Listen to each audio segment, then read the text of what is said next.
എന്തൊക്കെ തയ്യാറെടുപ്പിലായിരിക്കും ഒരു ഹാജി, അതായത് അജ്മ ഹാജി തയ്യാറായി നിൽക്കുക. ആ കൃത്യമായ തയ്യാറെടുപ്പിലൂടെയാണ് അവരൊക്കെ ഒരുങ്ങി നിന്നത്.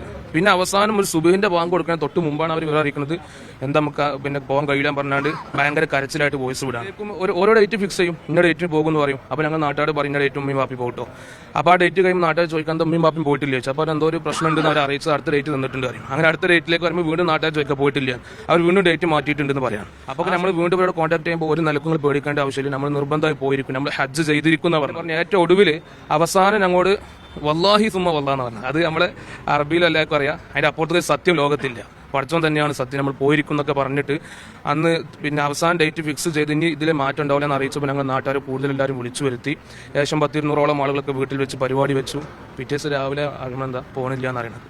ഹജ്ജിന് കൊണ്ടുപോകാമെന്ന് പറഞ്ഞ് അവസാന നിമിഷം അതിൽ നിന്ന് പിന്തിരികയും ആ നൽകിയ പണം തിരികെ നൽകാതെ ഇരിക്കുകയും ചെയ്ത ഒരു ഏജൻസിക്കെതിരെ പ്രതിഷേധവുമായി എത്തിയിരിക്കുകയാണ് ഇപ്പോൾ ഹജ്ജ് സംഘത്തിലുണ്ടായിരുന്ന ആളുകൾ. കോഴിക്കോട്, കണ്ണൂർ, മലപ്പുറം, തൃശ്ശൂർ ജില്ലകളിൽ നിന്നുൾപ്പെടെയുള്ള സ്ത്രീകൾ ഉൾപ്പെടെയുള്ളവരാണിപ്പോൾ പ്രതിഷേധവുമായി എത്തിയിരിക്കുന്നത്. മലപ്പുറം തിരൂരങ്ങാടി ചെമ്മാട്ടെ ഒരു ട്രാവൽസിനെതിരെയാണ് ഇപ്പോൾ അതിൻ്റെ നടത്തിപ്പുകാരനെതിരെയാണ് ആളുകൾ പ്രതിഷേധവുമായി എത്തിയിരിക്കുന്നത്. അവരിപ്പോൾ വിവിധ ഭാഗങ്ങളിൽ നിന്നുള്ള ആളുകളാണ്. അവരെല്ലാവരും കൂടി ഒരുമിച്ച് ഇനി നിയമപരമായി അതിനെ നേരിടാനുള്ള ഒരുക്കത്തിലാണ് എന്നുള്ളതാണ്. അതുമായി ബന്ധപ്പെട്ടുള്ള ആളുകൾ ഇപ്പോൾ മീഡിയയോടൊപ്പം ചേരുകയാണ്. അവസാന നിമിഷമാണ് ഹജ്ജിന് പോകാൻ കഴിയില്ലെന്ന് അറിയിച്ചത്. അതെ, കൃത്യമായിട്ട് വ്യക്തമായിട്ട് അവസാന നിമിഷമാണ് നമ്മൾ അറിയിച്ചത് പോകാൻ കഴിയൂല.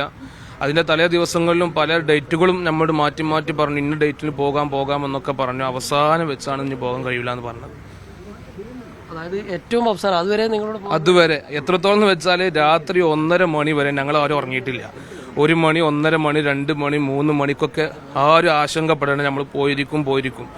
എത്രത്തോളം നാളെ പോകാണല്ലോ, നാളെ പോകാന്ന് കരുതിയിട്ട് പിന്നെ തലേ ദിവസം പെട്ടി പാക്ക് ചെയ്ത് തലേ ദിവസം പരിപാടിക്കൊക്കെ ആളുകളെ വിളിച്ചു. എൻ്റെ ഉമ്മയും ബാപ്പയാണ് പോകുന്നത്. ബാപ്പാക്ക് മഹലിന്റെ അടിസ്ഥാനത്തിൽ യാത്രയപ്പ് നൽകി. ഒരു ഇഹ്റാമിലേക്ക് ഒരു ഹാജി കരുതുമ്പോൾ എന്തൊക്കെ തയ്യാറെടുപ്പിലായിരിക്കും ഒരു ഹാജി, അതായത് അജ്മ ഹാജി തയ്യാറായി നിൽക്കുക. ആ കൃത്യമായ തയ്യാറെടുപ്പിലൂടെയാണ് അവരൊക്കെ ഒരുങ്ങി നിന്നത്. പിന്നെ അവസാനം ഒരു സുബഹിന്റെ ബാങ്ക് കൊടുക്കാൻ തൊട്ട് മുമ്പാണ് അവർ അറിയിക്കുന്നത് എന്താ നമുക്ക് പിന്നെ പോകാൻ കഴിയില്ല പറഞ്ഞാണ്ട് ഭയങ്കര കരച്ചിലായിട്ട് വോയിസ് വിടാണ് ചെയ്തിട്ടുണ്ടായത്. അതുവരേക്കും ഓരോ ഡേറ്റ് ഫിക്സ് ചെയ്യും, ഇന്ന ഡേറ്റിന് പോകുമെന്ന് പറയും. അപ്പോൾ ഞങ്ങൾ നാട്ടുകാർ പറയും ഇന്ന ഡേറ്റ് ഉമ്മയും പാപ്പി പോകട്ടോ. അപ്പോൾ ആ ഡേറ്റ് കഴിയുമ്പോൾ നാട്ടുകാർ ചോദിക്കാൻ ഉമ്മയും പാപ്പയും പോയിട്ടില്ല ചോദിച്ചു. അപ്പോൾ എന്തോ ഒരു പ്രശ്നം ഉണ്ടെന്ന് അവർ അറിയിച്ചത് അടുത്ത ഡേറ്റ് തന്നിട്ടുണ്ട് പറയും. അങ്ങനെ അടുത്ത ഡേറ്റിലേക്ക് വരുമ്പോൾ വീണ്ടും നാട്ടുകാർ ചോദിക്കാൻ പോയിട്ടില്ല, അവർ വീണ്ടും ഡേറ്റ് മാറ്റിയിട്ടുണ്ടെന്ന് പറയാം. ആ സമയത്ത് ലാസ്റ്റ് ടൈം വരെ നമ്മോട് പല ട്രാവൽസുകാരും ബന്ധപ്പെട്ടിരുന്നു, പിന്നെ നിങ്ങൾ ഇങ്ങനെ നീട്ടി പോകുന്നുണ്ട് അവർ. അപ്പോൾ നമ്മൾ വീണ്ടും ഇവരോട് കോൺടാക്ട് ചെയ്യുമ്പോൾ ഒരു നിലക്കുങ്ങൾ പേടിക്കേണ്ട ആവശ്യമില്ല, നമ്മൾ നിർബന്ധമായി പോയിരിക്കും, നമ്മൾ ഹജ്ജ് ചെയ്തിരിക്കുന്ന പറഞ്ഞത്. ഫ്ലൈറ്റ് എന്തായാലും നമുക്ക് അനുകൂലമാണ്, എല്ലതും നമുക്ക് പ്രതികൂലമായിട്ട് ഒരു സാഹചര്യത്തിലൊക്കെ അനുകൂലം, നമ്മൾ ഈ കൊല്ലം ഹജ്ജ് ചെയ്തിരിക്കും അങ്ങനെ പറഞ്ഞ ഏറ്റവും ഒടുവിൽ അവസാനം ഞങ്ങളോട് വല്ലാഹി സുമ്മ വല്ലാന്ന് പറഞ്ഞത്. അത് നമ്മളെ അറബിയിൽ എല്ലാവർക്കും അറിയാം. അതിന്റെ അപ്പുറത്ത് സത്യം ലോകത്തില്ല, പഠിച്ചോൻ തന്നെയാണ് സത്യം, നമ്മൾ പോയിരിക്കും എന്നൊക്കെ പറഞ്ഞിട്ട് അന്ന് പിന്നെ അവസാനം ഡേറ്റ് ഫിക്സ് ചെയ്ത് ഇനി ഇതിലെ മാറ്റം ഉണ്ടാവില്ല എന്ന് അറിയിച്ചപ്പോൾ ഞങ്ങൾ നാട്ടുകാർ കൂടുതലെല്ലാവരും വിളിച്ചു വരുത്തി. ഏകദേശം 100-200ഓളം ആളുകളൊക്കെ വീട്ടിൽ വെച്ച് പരിപാടി വെച്ചു. പിറ്റേസ് രാവിലെ എന്താ പോകണില്ല എന്നറിയണത്. ആ ഒരു ഷോക്കിൽ നിന്ന് ഇപ്പോഴും ഇവരൊന്നും മുക്തമായിട്ടില്ല എന്നുള്ളതാണ്. ഇപ്പം ഇന്ന് ഇങ്ങോട്ട് വന്ന സമയത്ത് ഈ സദസ്സിലൊക്കെ പങ്കെടുക്കുമ്പോൾ എല്ലാവരും വികാര നിർഭരായിട്ട് കരഞ്ഞുകൊണ്ടിരിക്കുക പല ആൾക്കാരും. കാരണം പല ആളുകളും പറഞ്ഞു ഇന്നിപ്പോൾ ഹജ്ജിന് ഗവൺമെന്റ് കൊടുത്തു, കിട്ടിയിട്ട് കാര്യമില്ല, കായ് കൊടുക്കണ്ടേ, ക്യാഷ് കൊടുക്കണ്ടേ, ക്യാഷ് ഇല്ല. ഈ പൈസ ചോദിച്ചിരുന്നവരെന്താ പറയുന്നത്? ക്യാഷ് ആദ്യം ഞങ്ങൾക്ക് ഒരു ഇവിടുത്തെ തന്നെ ഇല്യാസ് എന്ന് പറഞ്ഞ ഒരാളുണ്ട്, അയാൾ മുഖാന്തരം ഞങ്ങൾക്കൊരു ഒരു ചെക്ക് തന്നു. ആ ചെക്ക് ഞങ്ങൾക്ക് ഡേറ്റ് ഫിക്സ് ആക്കി തന്നു. ഞങ്ങൾ ആ ചെക്ക് പരിശോധിച്ചപ്പോൾ ബ്ലാങ്കാണ്, ഒന്നുമില്ല അതിൽ. പിന്നെ ഞങ്ങൾക്ക് ഒരു ഷൈലോക്ക് എന്ന വക്കീലുണ്ട്, അയാൾ മുഖാന്തരം ഞങ്ങൾക്ക് അഗ്രിമെന്റ് എഴുതി തന്നു. അഗ്രിമെന്റ് എഴുതി തന്നിട്ട് ഇന്ന ഡേറ്റ് ഇന്ന ആളുകൾക്ക് തരുന്ന അങ്ങോട്ട് പറഞ്ഞത്. ഞങ്ങൾക്ക് വരുന്ന ഡിസംബറാണ്, പക്ഷെ ഈ വടകര ടീമിന് കഴിഞ്ഞ 30 ഡേറ്റ് കൊടുത്തു, പക്ഷെ അവർക്ക് കിട്ടിയിട്ടില്ല. ഒരു ചെക്ക് ഇങ്ങനെ എഴുതി തരാൻ, നമ്മൾ ഈ നോട്ട് പുസ്തകത്തിനൊക്കെ പേപ്പർ വർഷനൊക്കെ ഇങ്ങനെ എഴുതി ഇങ്ങനെ കൊടുക്കുക, അത് വാങ്ങുക, ഇങ്ങനെ സംവിധാനത്തിൽ കാണിക്കൊള്ളു. ഏകദേശം എത്രത്തോളം ആളുകളുണ്ടെന്നാണ്? 120 ആളുകളുണ്ടെന്നാണ് പറയുന്നത്. ഞാൻ കണ്ണൂർക്കാരനാണ്. നമ്മൾ 8 വർഷമായി നമ്മുടെ നാട്ടിൽ കത്തീവുണ്ട് സൂപ്പി ബാക്കി വന്ന ആളാണ്. മൂപ്പറ് നമ്മളായിട്ട് സമ്മതിപ്പിച്ച് ഇങ്ങനെ ഹജ്ജിന് പോകുന്നുണ്ട്, നീ വരുന്നതെന്ന് വെച്ചാൽ അന്നേരം ഓക്കെ എന്ന് പറഞ്ഞ്. അൽ-ഈമാൻ എന്നുള്ളത് നമ്മോട് ആദ്യം പറഞ്ഞിട്ടൊന്നുമില്ല, ദാറുൽ ഈമാൻ എന്നുള്ളത്. അപ്പോൾ നമ്മൾ ഈ റെസീറ്റ് തരുമ്പോഴാണ് ദാറുൽ ഈമാൻ്റെ റെസീറ്റ് കണ്ടത്. പിന്നെ നമ്മൾ അവരായിട്ട് കോൺടാക്ട് ചെയ്തിട്ടൊന്നുമില്ല, ആര് ട്രാവൽസായിട്ട്. നമ്മൾ ചെയ്തത് സൂഫി വാക്കി വേറ്റാണ്. സൂപ്പി വാക്കിയപ്പോൾ ഇതേമാതിരി 1-ാം തീയതി പറഞ്ഞു, 3-ാം തീയതി പറഞ്ഞു, 5-ാം തീയതി പറഞ്ഞു, 8-ാം തീയതി പറഞ്ഞു, ലാസ്റ്റ് 10-ാം തീയതി പറഞ്ഞു. അപ്പോൾ അതിനു മുമ്പേ ഞാൻ ജനുവരിയിലേ പൈസ കൊടുത്തത്, ഡിസംബർ മുതൽ ഞാൻ പൈസ കൊടുക്കാൻ തുടങ്ങി. അപ്പം പൈസ എല്ലാം മേടിച്ചെല്ലാം ക്ലിയറായി, എല്ലാം ക്ലിയറായി. വീണ്ടും മൂപ്പർ എന്നോട് പറഞ്ഞ് എൻ്റെ വിസ അടിച്ചിട്ടില്ല, എനിക്ക് ഒരു 30,000 രൂപ തരണം, 15,000 രൂപ വെച്ചിട്ട് ഒരാൾ തരണമെന്ന് പറഞ്ഞ് വീണ്ടും ആ 30,000 രൂപ അയച്ചു. ഗൂഗിൾ പേ ചെയ്യാമെന്ന് അയച്ചത്. അതിനെല്ലാം തെളിവുണ്ട്, എല്ലാം പൈസ കൊടുത്തതിന് തെളിവുണ്ട്, എല്ലാം ഉണ്ട്. അങ്ങനെ ഇരിക്കുമ്പോൾ ഈ 3 മണിക്ക് ഞാൻ മൂപ്പർ വിളിച്ചു, പോകുന്നില്ല. ഇതേമാതിരി മൂപ്പർ വേണം, ഞാൻ കുറേ പരിപാടി നടത്തുവാനാണ്, പല പരിപാടിയും നടത്തി. എല്ലാ ഉസ്താദുമാർക്കും നമ്മുടെ മേലുള്ള മുസ്താദുമാരെയും എല്ലാ പാർട്ടിയും നടത്തി. എനിക്ക് കുറേ കുടുംബമുള്ളതാണ്, അവരെല്ലാം പാർട്ടി നടത്തി എല്ലാം ചെയ്താണ്. എന്തെല്ലാം ചെയ്യണം ഹജ്ജിന് പോകുമ്പോൾ എല്ലാ കർമ്മങ്ങളും ഞാൻ ചെയ്തതാണ്. അതിന് ശേഷം ഈ 3 മണിക്ക് ഞാൻ വിളിച്ചു തരാമെന്ന് മൂപ്പർ പറയുന്നത് ആയിട്ടില്ല, പുറപ്പെടലാന്ന്. എറണാകുളത്ത് രാവിലെ എത്തണം, വൈകുന്നേരമാണ് ഫ്ലൈറ്റ്, സൗദിൻ്റെ ഫ്ലൈറ്റാണ്, എറണാകുളത്ത് നിന്നാണ്. അങ്ങനെ അത് പറഞ്ഞതിന് ശേഷം 3 മണിക്കാണ് നമ്മുടെ നാട്ടിൽ ഈ മൊയിലാർ വരുന്നത്, പള്ളിയിൽ വന്നിട്ട് അയാൾ പറഞ്ഞ് പോകാൻ കഴിയില്ല, നമുക്ക് വീണ്ടും നോക്കാം, രാവിലെ ഒരു ഫ്ലൈറ്റ് ഉണ്ട്, അതുകൊണ്ട് അതിന് നോക്കാമെന്ന് പറഞ്ഞു. അതും ഇല്ലാന്ന് മൂപ്പർ പണിയെടുത്ത് നമ്മൾ പണിയെടുത്ത്.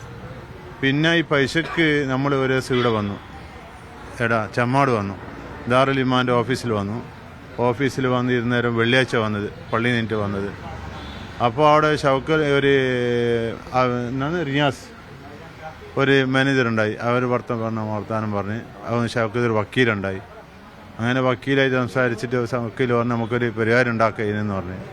ഞാൻ പറഞ്ഞു നമ്മൾ പരിഹാരം ഉണ്ടാക്കാൻ, നമുക്ക് ഇങ്ങനെ ക്യാഷ് തരണം, നമ്മൾ ക്യാഷ് തന്നതാണ്, ക്യാഷ് തരണമെന്ന് പറഞ്ഞ് നിങ്ങൾക്ക് തരാം. അങ്ങനെ ടൈം ഇന്ന് വരത്തേക്ക് ₹1 തന്നിട്ടില്ല, ആർക്കും ₹1 തന്നിട്ടില്ല. അപ്പോൾ ഇത് ശരിക്കും ഒരു വഞ്ചിക്കലാണ്, ഹജ്ജിൻ്റെ പേരും പറഞ്ഞിട്ട് ശരിക്കും ഒരു വഞ്ചിക്കലാണ് ഇവർ ചെയ്തത്. പൈസ തരാണെങ്കിൽ അന്നേരം തന്നെ തരാൻ പറ്റുമല്ലോ, എന്തെങ്കിലും ₹1,00,000 തന്നൂടെ. ഇപ്പോൾ ₹6,00,000 നമ്മൾ ഒരാൾക്ക് കൊടുത്താണെങ്കിൽ ₹1,00,000 തരാം, അതുവരെ അവർ തന്നിട്ടില്ല. ഇത് ബന്ധപ്പെട്ടപ്പോൾ തരാൻ നമുക്കിപ്പോൾ കഴിയില്ല. ചെക്ക് തന്ന് നമുക്ക്, ചെക്ക് തന്നിട്ട് ബാങ്കിൽ പോകാൻ പറഞ്ഞ് ഇതിൽ 5 പൈസയില്ല, അപ്പോൾ എൻ്റെ പൈസയും പിടിക്കൂ. ചെക്ക് റിട്ടേൺ അയക്കുന്ന എൻ്റെ പൈസ 1000 ചിലപ്പോൾ എൻ്റെ പൈസ വീണ്ടും ചിലവാക്കണോ, ഇതിലേ ഉള്ളൂ. ഇപ്പോൾ അതുകൊണ്ട് ഇവിടെ വന്നതാണ് നമ്മൾ. ഇപ്പോൾ ഇതിന് ഒരു പരിഹാരം കാണും എന്ന് വിചാരിക്കുന്നു. ഞാൻ മലപ്പുറം വളാഞ്ചേരി വാങ്ങുന്നു. ഇതിൽ ഞാൻ കാശ് കൊടുത്തിന് നമ്മളെ സൈദലവി റഹ്മാനി പുറമണ്ണൂർ, അവിടെ പുറമണ്ണൂരുള്ള ആളാണ്. മൂപ്പര് ജോലി ചെയ്യണത് മണ്ണാർക്കാട് ആ ഭാഗങ്ങളിലാണ്. അപ്പോൾ ഞാൻ 2 പേരുടെ എൻ്റെയും വൈഫിൻ്റെ 11 ലക്ഷം കൊടുത്തിട്ടുണ്ട്.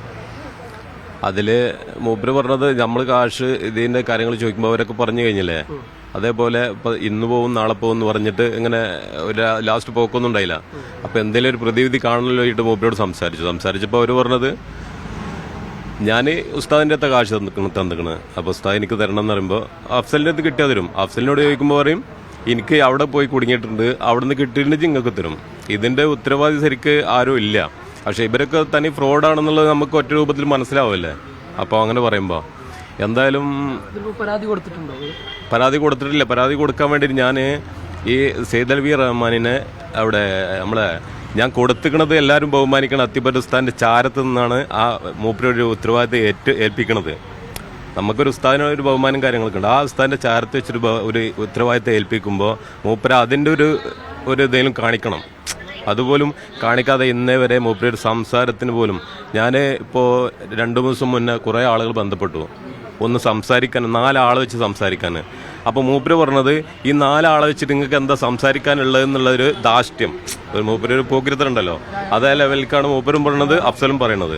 അപ്പോൾ നമുക്ക് എല്ലാ രൂപവും നമുക്കറിയാം, നമ്മൾ പ്രായമല്ല ആയിട്ടുള്ളൂ. അപ്പോൾ നമുക്ക് ആ രൂപങ്ങൾ അറിയണ്ടല്ലോ. ഒക്കെ കഴിഞ്ഞിട്ട് നമ്മൾ ലാസ്റ്റ് ഒരു ഹജ്ജിന് പോകുമ്പോൾ കാര്യം എന്ന് പറഞ്ഞിട്ട് നമ്മളെല്ലാ കാര്യം ക്ലിയർ ആക്കിയിട്ടല്ലേ പോണത്.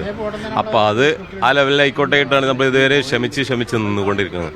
അപ്പോൾ എന്തായാലും നമ്മൾ ഗവൺമെൻറ്റിൽ അപേക്ഷ കൊടുത്തു, ഇന്നലെ ഇൻഷാ അല്ലാഹ് കിട്ടിയിട്ടുണ്ട്.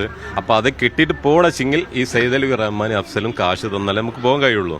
അപ്പോൾ അവരുടെ വഞ്ചനയിൽ ഞാനും പെടരുത്. അപ്പോൾ അതിൻ്റെ പേരിലാണ് ഞാൻ അവിടെ നിന്ന് ഇവിടെ ചമ്മാട് വന്നിട്ടുള്ളത്. ഞാൻ ഇവിടെ അടുത്ത് തന്നെ തെയ്യാലെന്നറിയും, തെയ്യാല ഒഴൂർ പഞ്ചായത്തിൽ.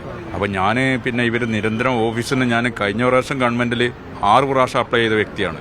കിട്ടാതിരുന്നപ്പോൾ ഇങ്ങനെ ചാൻസ് കിട്ടിയപ്പോൾ ഇവർ തുടർച്ചയായിട്ട് നിരന്തരം ഇങ്ങനെ വിളിച്ചുകൊണ്ടിരിക്കുമ്പോൾ നമുക്കൊരു അവസരം തന്നിട്ട് പിന്നെ അത് കൈവിടണ്ട എന്ന് വിചാരിച്ച് ഇവർ പിന്നെ പൈസ ആവശ്യപ്പെട്ട് പൈസ കൊടുത്തു കൊടുത്ത് 2 തവണ ആയിട്ട് പൈസ കൊടുത്തു കൊടുത്ത് പിന്നെ അങ്ങനെ ഓരോരോ ഡേറ്റ് പറഞ്ഞു 2 ദിവസം ഇടവിട്ടിട്ട് ഓരോ ഡേറ്റ് ഇന്ന് പോകാം, മറ്റന്നാൾ പോകാം, അല്ലെങ്കിൽ അങ്ങനെ 29 തീയതി പോകാം, 1 തീയതി പോകാം, അങ്ങനെ അനവധി ഡേറ്റുകൾ പറഞ്ഞു.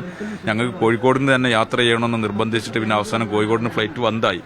അവസാനം ഒരു ലാസ്റ്റ് ദിവസം അവർ പറഞ്ഞു നെടുമ്പാശ്ശേരിന് ഫ്ലൈറ്റുള്ളൂ, ഇനി ഒരു നിവൃത്തിയില്ല, ഇന്ന് രാത്രി 12 മണിക്ക് ഇറങ്ങണമെന്ന് പറഞ്ഞിട്ട് വൈകുന്നേരം 6 മണിക്ക് വിളിച്ചു.